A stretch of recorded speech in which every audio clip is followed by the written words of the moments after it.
Stéphane Benimoun. Bonjour Claire. On va écouter tout de suite un téléspectateur qui aimerait bien récupérer un bien acheté en viager. Mon mari et moi, nous avons contracté un viager en 2006. En juillet 2008, le prêteur est décédé.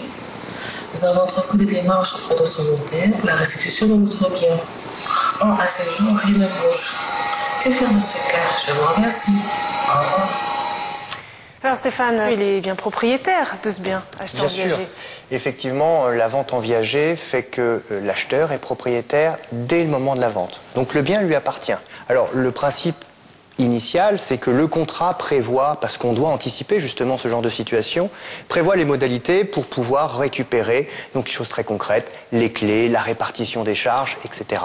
Donc la première chose que l'on peut dire ici, c'est que la personne doit bien sûr vérifier dans le contrat les modalités qui étaient prévues, voir s'il n'y a pas une petite clause qu'elle n'a pas bien regardée pour pouvoir ensuite prendre contact avec le notaire.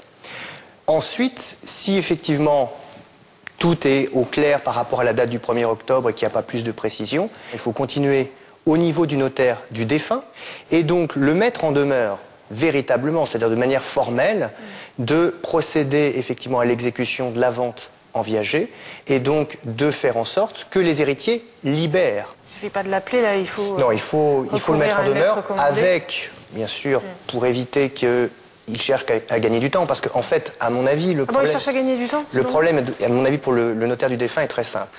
La personne a vendu en viager, les héritiers étaient peut-être pas informés, ils sont très mécontents de perdre le bien qui n'est plus dans le patrimoine du défunt et ils font de la résistance.